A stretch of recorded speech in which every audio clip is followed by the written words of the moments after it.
Hello YouTube, it's DasGregor and welcome to part 2 of installing Gentoo in LFS.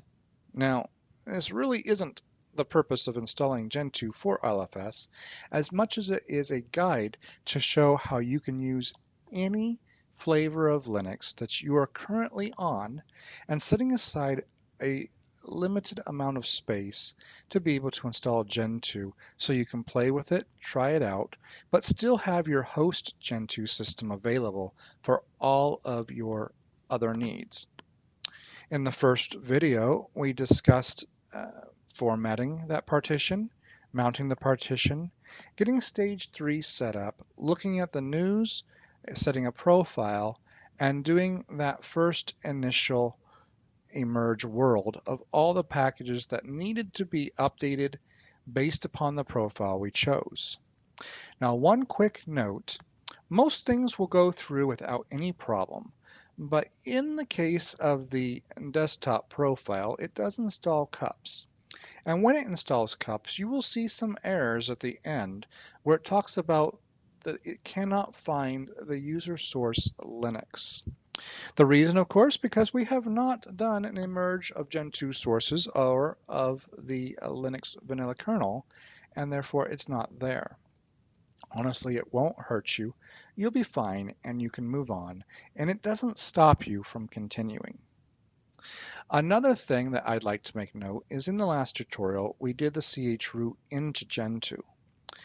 And one of the things that you might want to do is set yourself up with a couple scripts at this point so that if for some reason you have to reboot your host system, stop what you're doing, and just stop for a while and come back to it, it's a lot easier than having to go back into the handbook to look for all the commands that you need for mounting.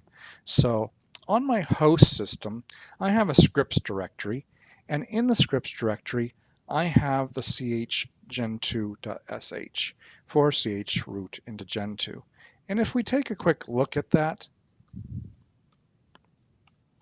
you'll see that I have this all set up in case your user does it, but most likely you would want to be the root when it does this. But you pretty much mount whatever your partition is. In my case, it's SDA3 to mount Gentoo. You have your proc, your sys, and your dev, and then lastly, it chroots into that environment. That's everything that pretty much needs to be done from your host system to the Gentoo environment. On your host system, you would also, if we go into there, it's on this page, I have created in here, it should be anyway, chfinal, which I do need to make executable. And if we look at that on chfinal, you'll see that we have source, etc, profile, and then we set up our prompt again. Same thing we went through before. And what that'll do, as I said, will allow you to easily chroot into your Gentoo system from your host and set up the final stages if you ever have to reboot go forward.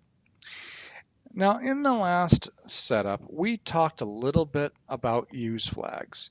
I discussed about how in the beginning when I first started working with Gentoo, I put everything into my make.conf, and that caused long-term problems that you don't notice up front by having global use flags. The rule of thumb with use flags pretty much is, if you consider a use flag something that you would put into every package you build, then you would want it in your global area, which is in make.conf.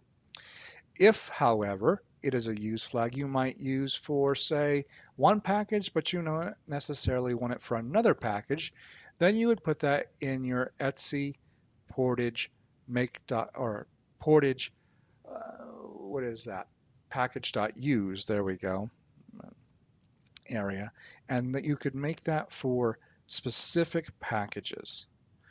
Take, for example, if you were going to install Pulse Audio, you wouldn't want one application to use Pulse Audio and another application not to use it. So that's a good example of something that you would want to put in your global make.conf for your use flags, but not in your package-based. It talks a little bit in the handbook about the use flags. You can use this command to look at what use flags are for, emerge -- info, and then you can look at these commands here. It gives you also some descriptions that you can see here, and you can also set them. It gives you an example of a KDE-based system with DVD, ALSA, and CD recording. You would want to do a minus. A minus always subtracts the use flag, and you don't have to worry about a plus, you just have to place it. So in this case, it is telling it does not want to build the GNOME toolkit, nor does it want to build the GNOME options. It does want to use Qt4 and Qt5, KDE, DVD, ALSA, and CDR. Now, those right now are something you really don't need to worry about. When we set up our profile, it did create basic use flags for the profile that we chose. And because of that, right now, it's not necessary to really worry about it. And I wouldn't when building Gentoo for the first time, just trying things out. So if we move on, the next thing it wants us to do is set our time zone. Now, I've already done this, and because I don't want to share my time zone right now, for reasons, I will just discuss this. If you look at user share zone info, it will show you all the different time zones of the world. You would then want to find your time zone. It uses the example, for instance, in Europe, if you lived in Brussels, that you would echo Europe/Brussels, spelled just right, and you can find that by looking in the zone info, into your etc time zone. Then once you've set your time zone proper, you would want to run emerge --config syslibs time zone data, which then configures and sets up the time zone that you placed right here. And next, you would want to go into your locales. Now, one nice thing about Gentoo is it gives you the ability to just set up a few locales so that you don't end up, who needs to build 40, 50 locales for all over the world when you're really only going to need one or two? So it tells us to edit the etc local gen. So what we'll do here is we will go into nano-w/etc locale.gen. And we will see that everything is commented out. So you need to find, these of course are the most common ones, and we're going to use the English ones for right now in the US. That's all we need to worry about. And the rest of these, we don't need to be concerned. Now, if you're in a different country and you know what your locale is, you can go ahead and add it in here. Or if it's in here, you can just uncomment it. And once you've done that, we save it and exit. And it talks about a little bit more how that works. Then if we do the locale gen, it will create our locations. So then we do locale-gen, and it only does the two that I have instead of 40, 50, 60, however many default. I notice in other distributions where it wants to do everything from AA to ZZ, and it can take forever. Once we've done that, we do need to do eSelect locale list so that we can choose which one we want to do. So eSelect locale list, and of course it should only show us a few here. And in this example, it's using 9 UTF-8. So in that case, we're going to use 5 for English US UTF-8. So we'll do the locale set 5. And then if we do another list, we will see that we are now set to English and US for UTF-8. Now again, you would set this for your specific locale, and it does give some information in here about how you would do that. And now that we've done that, we need to do an environment update, set our source again, and export once again our user prompt. Very easy to do by copying and pasting that little bit. I think I copied a little too much there, so let's try that again. My mouse does not like that. There we go. And we are good to go.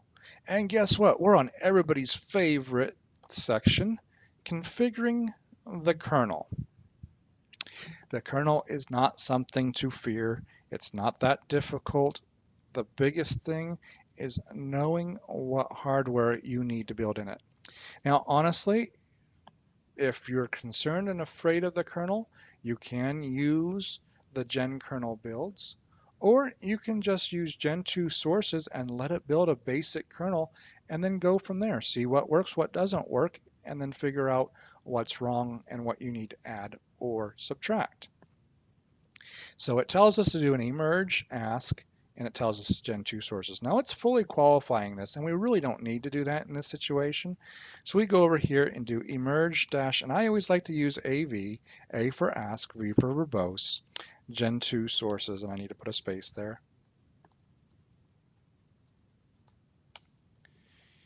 And it should find the latest kernel, which I do believe is 4976. Let's see, 4976-R1. Yes. We will tell it, yes, we want that. And this is another place, when you use the verbose command, you can see here are the use flags that are available for this specific package. Now, if it's something that you're going to use for everything, you can add that use flag into, of course, your make.conf, or if you just want to use this, you can actually set it in the package.use file with just this and specific use flags for this. And we're going to go ahead and say yes. It's going to download that and get that. And hopefully that doesn't take too long, but while it does do that, we will go over here and look at this again. It's going to create symlinks and setup options in user source Linux. That is the default location. User source Linux is a link to what the actual kernel is. It's getting ready to install it now. And as soon as that goes, we will move on. Now, in this tutorial, I'm going to be talking about the manual configuration. We're not going to use Gen kernel in this. If you're afraid of building your own kernel, then by all means, you can look at the handbook and look at the Gen kernel. But we're going to actually use just as if you were going to build the kernel vanilla. And that's pretty much what this is, except with all the patches that the Gentoo team has done to this particular kernel to make it more friendly for Gentoo. And that should be done here any second, and we can move on. We're going to want to also emerge PCI utils. That's a very important package to have. And if we look at our host system, get to there real quick. If you do a sudo lspci, you will see this is the hardware that's on the system. The most important things that you're going to want to look for, what type of VGA card or video card you have. In this particular system, I have an Intel. You might have NVIDIA, AMD, Radeon, etc. I should have two actually in here. There's also the NVIDIA GT218M. I have just been using the Intel video though for my LFS, and I'll plan to do that again with the Gentoo. Another thing to look at is the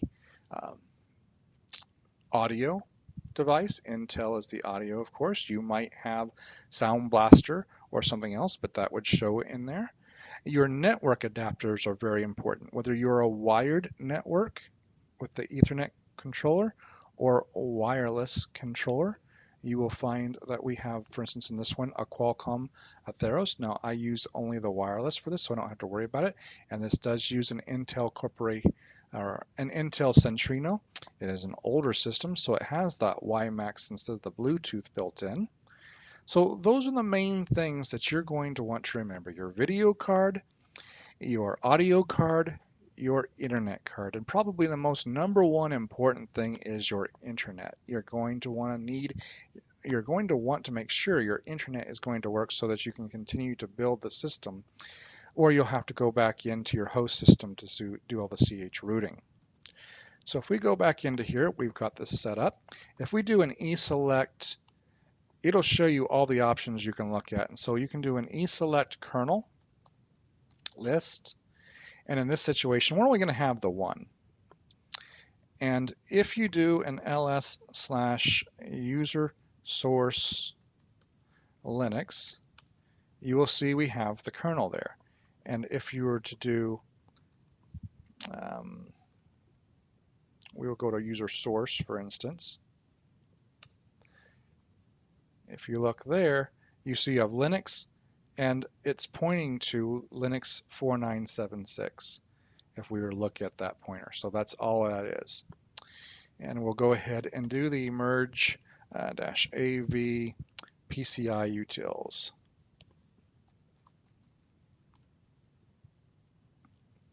Now this is more important, like I said, if you were doing this without a host system.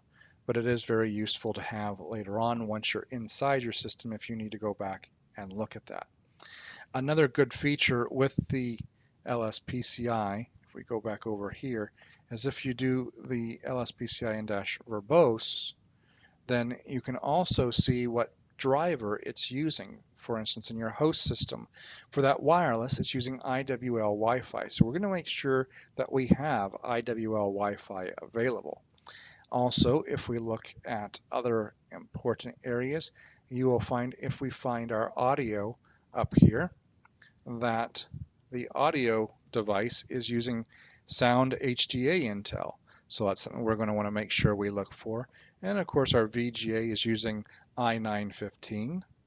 And if we went down here and looked at the other VGA, you'd see that we don't really have, I think, anything set up for the other video card. Yeah, nothing is configured. So if you don't have a driver set up for something, you're going to end up with just information about it without that listing.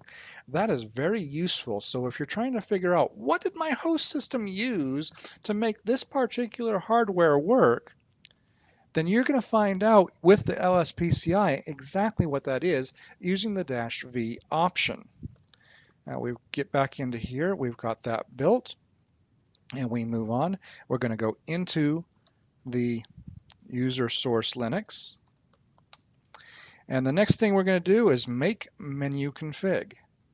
Now, in one of my previous kernel build tutorials, we talked about using make menu config, that there are other options you have, and something is not liking. Oh, my display is too small. I was thinking about making that full screen anyway.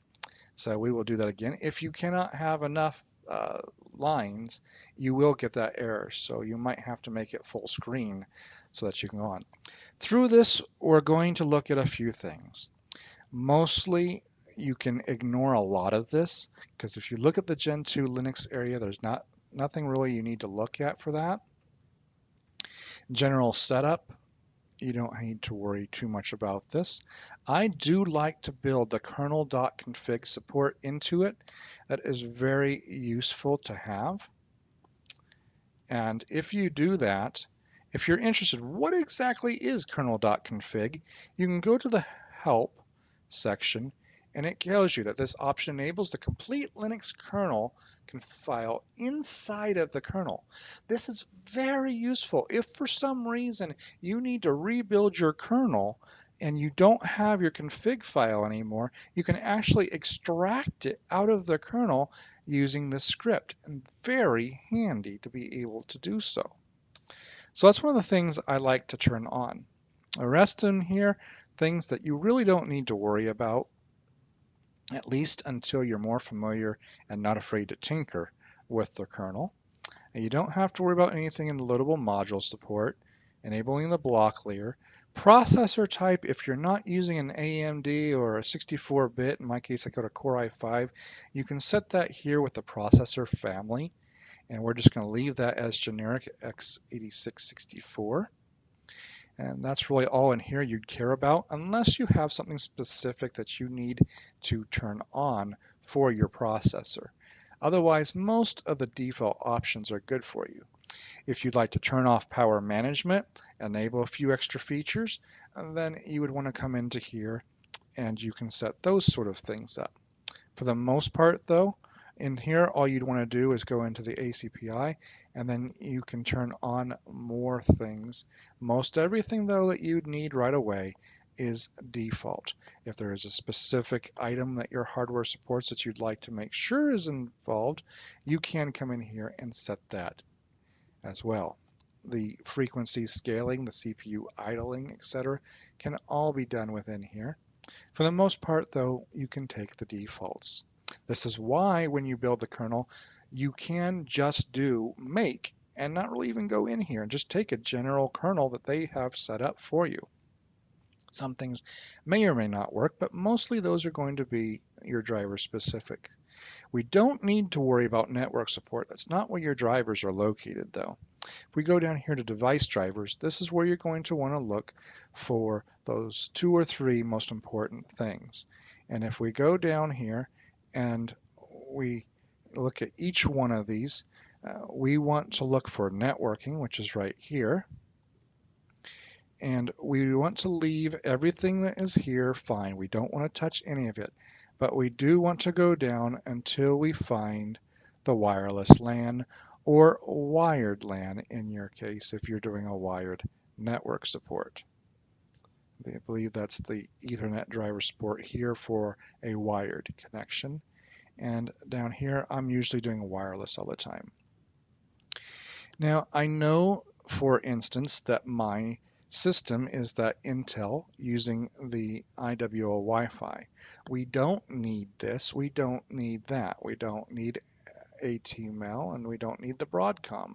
So we can actually turn a lot of these things off. I'm leaving Intel for now, but we're getting rid of the rest of the stuff. We don't need this stuff built in. Now, if you feel really brave, those other areas you can do that. I don't usually do it just because I'd rather just leave it. Now, one thing I have learned with this, my philosophy used to be, if it's built into the system, build it into the kernel. If it's a pluggable device, such as a USB device or something that you would insert into your computer and be able to remove an SD card, for instance, then you would want to build it as a module. That idea and philosophy has changed because I have found things that I build into the kernel don't really work that well. In this case, for instance, I have to make sure I set this up as a module, and then I know, for instance, I use the DVM firmware for this one. You may or may not know that, but one thing that you can do to know is if we go back over to the host system, which is over here, and we do a dmessage, and I think I don't need to be sudo for that, and we do a grep on IWL, we will see that it is direct firmware for IWL. It's looking for 6050, it failed, but then it's grabbing and loading firmware 9 for IWL DVM. And it's loading that to get everything working. So I know I need the IWL DVM. That's why it's good the first time you do this to look at your host system for a lot of that information. So we're going to build the DVM into it. I'm going to go ahead and set that up as a module for now. And we don't have to worry about the NVM because we know this is it. The rest of this we can ignore. So we can exit out of there. The next big thing would be our audio. So we're going to look, well, we need to get out of that and move on down. By default, Intel is already built in, so I don't have to worry about my graphics. But if you had the NVIDIA, you'd want to build in Nouveau, for instance, so that you could have your NVIDIA chip if that's the only one that you had there. So we're going to move on down. There's the multimedia support. If you had, for instance, we'll just go on in there and take a look. It doesn't look like there's anything that we can do in there right now. You turn it on though, go into it. This is actually where we're going to set up our webcam. And good thing I thought about that. So we want to turn on the cameras and we want to go down, in my case, to the USB, I think, should be in here somewhere. Analog, media, V4L, it depends on if you have that. Off the top of my head, let's go media USB adapters. Yep, And I know, for instance, that this is a USB video class, and I believe also that it is GSPCA, and let's take another look. Actually, I think it's MPA. So if we go back over to here and we go back through our video card, not video card, we're looking for the webcam, and that should be somewhere in here.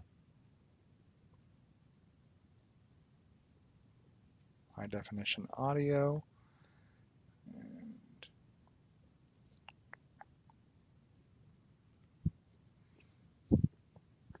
Because it's USB, you would want to use the ls USB. So let's do a sudo ls USB. Few of you are probably making fun of me forgetting about that. And of course, it doesn't tell you very much. So let's -v that. And with verbose, it's a little bit more difficult to try to find what we're looking for. But you just go through until you find something that looks like your webcam, and you will be able to tell it right away based on the type of information that it gives you here. So if we just keep going through this, there's USB streaming, so that's looking promising. And keep moving up a little bit. USB video device, that's what we're looking for. And if we get to the top here, it's interesting. It says it's an Importec USB video device, and that's evidently what it is. If you looked at this ID, you could look it up online and also find out what video driver you should use. In my case, we're going to go ahead and make sure we have USB video class. If you're ever kind of not sure what it should be, honestly, I think it's that. But we're just going to go ahead. You could build all of these as modules. It won't hurt you. We definitely don't have a Philips. We don't need to worry about that. We definitely don't have that. It's definitely not those, but I'm thinking it might be this right here. But like I said, if you don't know, you can always build it as a module and figure out if that's something it will be used. So we move on. We've got that set up. So the only thing I need to worry about that. Graphics support, that all depends upon what type of graphics card, the DRI that you need. One thing that's kind of nifty to do, if you go down to the bottom, setting up the backlight, if you've got a laptop, the console display, most of that will be already set up with frame buffer. And your boot up logo, which in this case is already default, but on a vanilla kernel, you'd have to look at that. We move on. Sound card support. We want ALSA. So we choose that. We don't want to mess with too much of this stuff right here. All of that is all default, but we want to go into HD audio because that's the type of audio we have. It's already building in basic, but we want to go ahead and allow everything about the audio to work. And if I remember right, I think I want to make that as a module. So if it allows you to make it as a module, it will become M. And if not, then it becomes built in, such as these. Asterisk is always built in, M for module.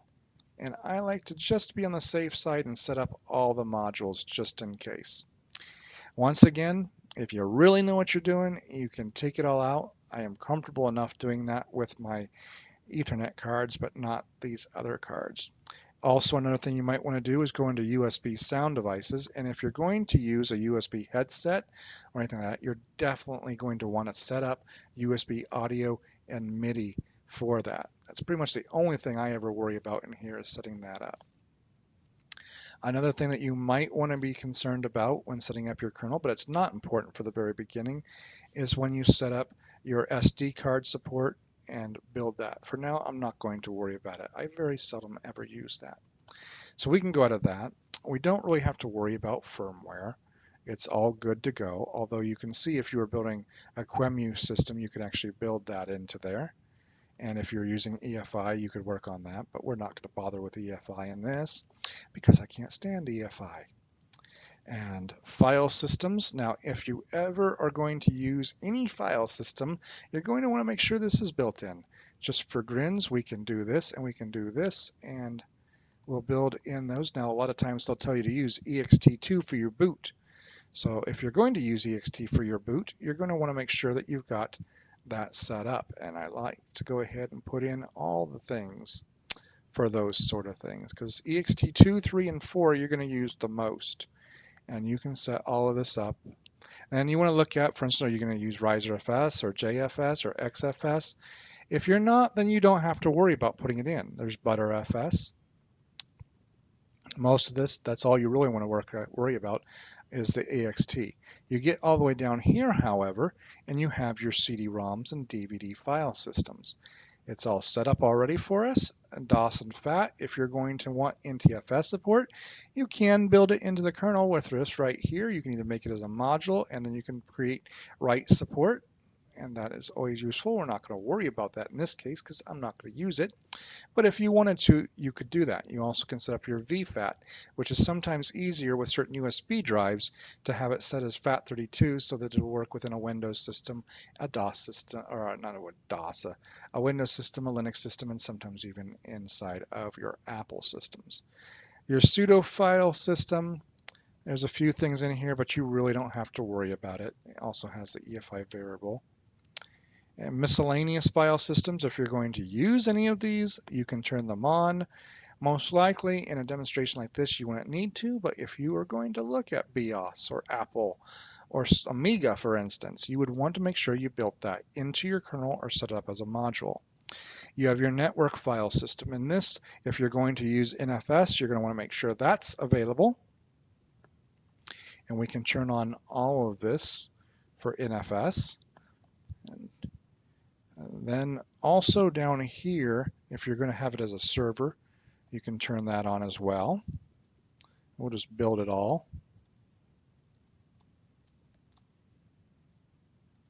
And then lastly down here, if you're going to have Windows shares, you're going to need to have CIFS support built into your system. And this, I go ahead and just build in all of it. And sometimes you need some of these things. So we shall just build it all into the kernel. And then here's some of the older systems, SMB2, SMB3 network file systems. I've not done that in the past, but we could do it just for this sake. Just turn it on. It's not going to hurt it, because if you don't use it, you don't use it, but it's there if you need it. So then we exit out of there. And then I don't believe there's anything in the native language area we need to worry about. You don't have to worry about anything in kernel hacking, security options, cryptographic API, virtualization. If you're going to use virtual machines, then you're going to want to turn on the KVM support. And you can build that into the kernel. And I think we just need it actually for Intel, since this is an Intel. But if you had an AMD, you'd turn that on instead. And we can all, well, this is deprecated. If it's deprecated, we probably don't need to worry about it. And we can turn that on. And that's all we need to do for that. We don't have anything in library routines. So we exit, it says, do you want to save it? We say yes. And now we build the kernel. To build the kernel, we do a make, and we decide how many threads we want to give it. In this case, we're going to give it 3 threads. So we do make-j3. Hit enter, let it go through, and this will take a little bit. In the meantime, let's take this out of full screen mode. Yeah, I put that in window mode. That's funny. And if we continue down on this side, it does give you some instruction about things that you might want to look at, and gives you some hints about different things. So it's always good to read the handbook and see what we did and what we went through. Especially if you have USB 3.0 support, you might need to go ahead and enable some of those things. Or if you still have USB 1.1, it goes through with some of that and shows you what to do. It talks about the different processor things, all the things we kind of pretty much looked at. If you're going to use GPT, for instance, or UAFI, it tells you all those things. Then, of course, the make. Now, it tells you to make and make modules install. I always like to do the make first and then the modules install afterwards. And so while that does that, I'm going to pause the video. We'll come right back. Okay, that kernel's still compiling, but while it does, some things to think about. As I said, the most important thing when building your kernel, and you could just download it, go to user source Linux and just type in make-j whatever, many threads you want to do, and build it generic. You'll find, for instance, probably that your audio might not work. Your video would probably work depending upon what type of video card you have. Um, most of, I'd say 70–80% of your system will work flawlessly without changing anything. The most important thing is to know what part of your hardware is most important to you, figure out what driver you need to look at, and get that set up. It's going to be different, of course, for every person. So that builds that and sets it all up. And the alternate way of doing that, of course, is doing the gen kernel, which will set up an init RAM for you and will pretty much build you. I like to call it a slightly bloated kernel because when you do the gen kernel, you're going to create pretty much any possible scenario, and it's going to detect everything and build it.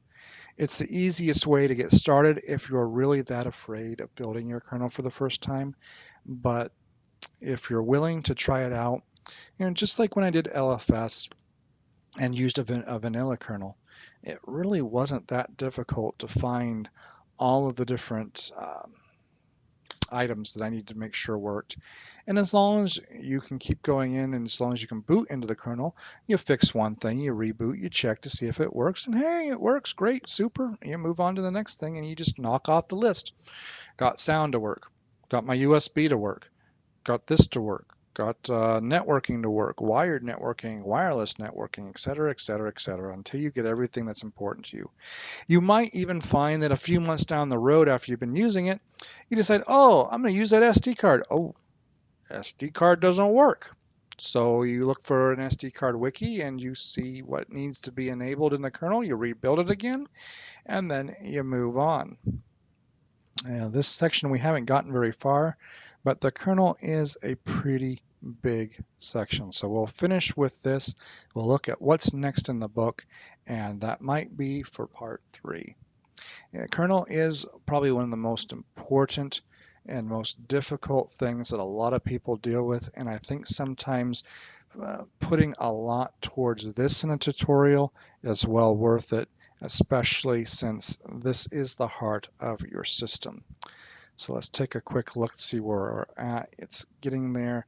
Depending upon your speed and threads that you have on a system, your kernel can take anywhere from about 6–7 minutes on a Core i7 all the way up to a half an hour to an hour.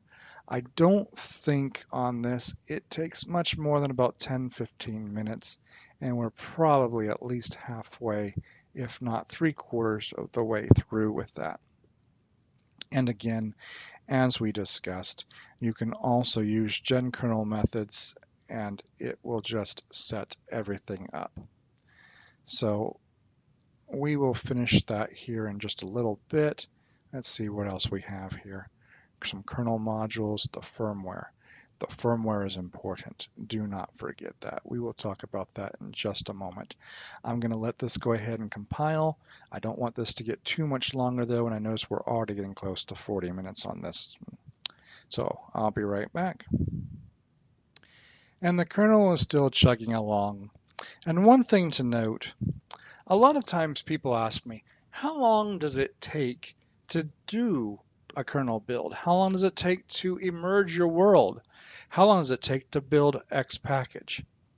For every person, it's going to be a little bit different, and it all depends upon the resource that you have, the amount of cores and threads that you can dedicate towards compiling. But a real nifty command that works well is to put time in front of your emerge or make command. If we had put time space make -J3 at the end of that, it would have given us some diagnostic notation that stated how long it really took, and you can get some actual numbers to know how long something is or may take in the future.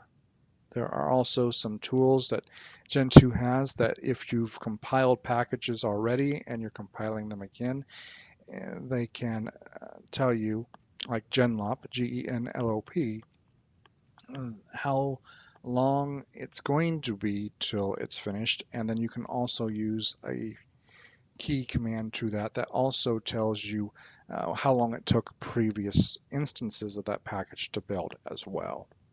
So just something to think about. And we look, it's still going. So we will let it go a little bit longer and I shall be back very soon. Although it might be getting close. Yeah, I will be back. And it completed. So if we go back up here to where we were, we did the make, and now we're going to do the make modules install. So make modules underscore install. That install those, and then make install. And that will put your files that you need to boot inside of your /boot area.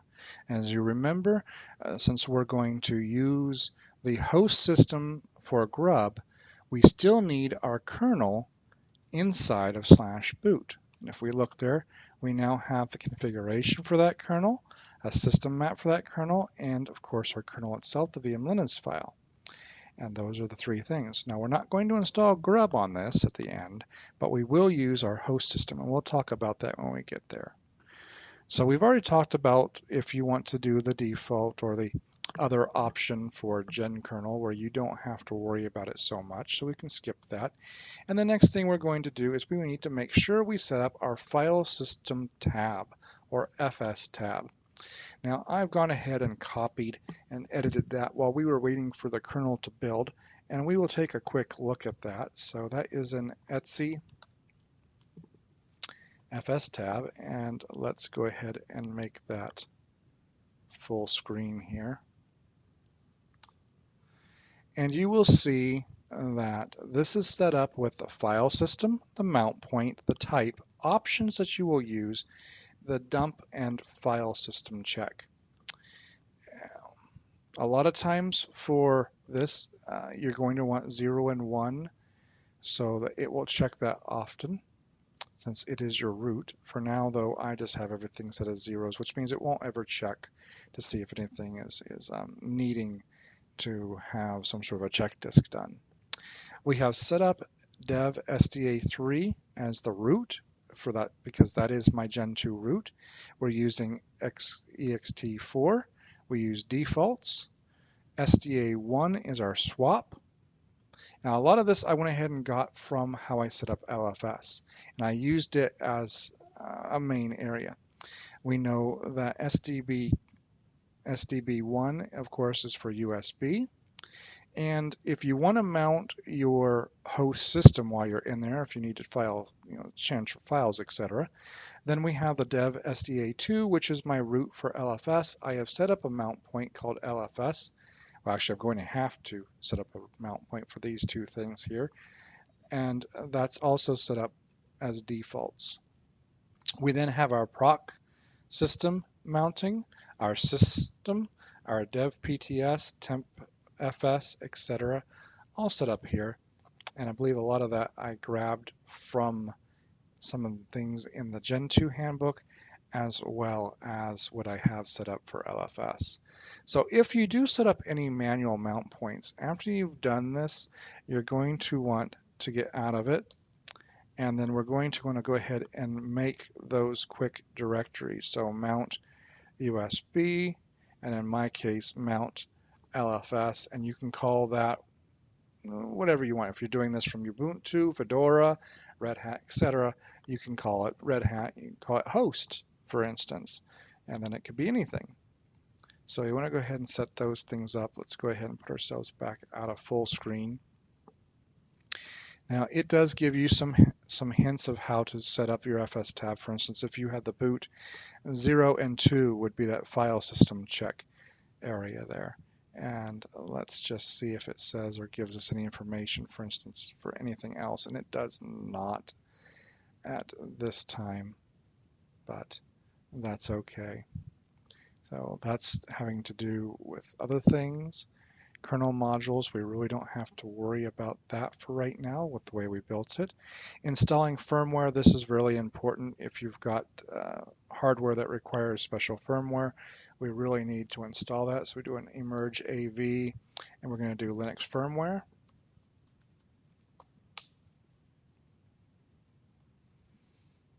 A lot of times, the biggest thing for that is needing the firmware for your wireless cards, networking, anything specialized.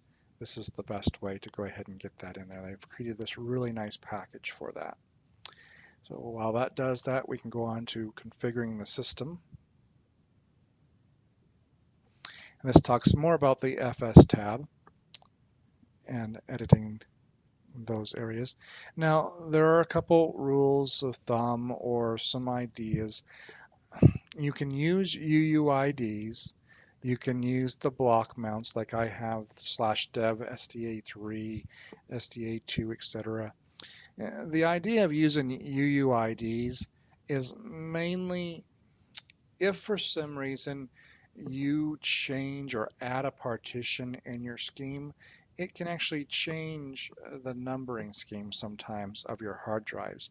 And therefore SDA3 might no longer be the root for Gentoo.